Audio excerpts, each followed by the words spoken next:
Welcome back to another technical deep dive here in the debug zone.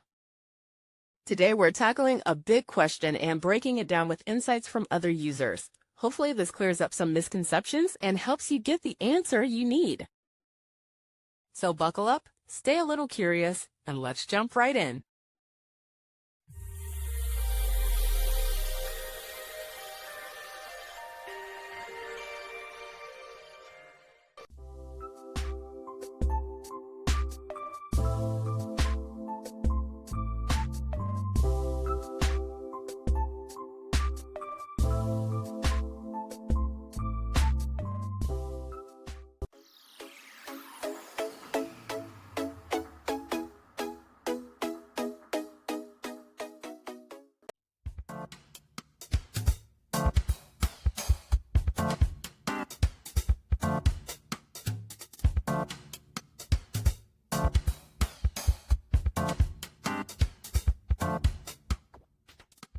And that's a wrap.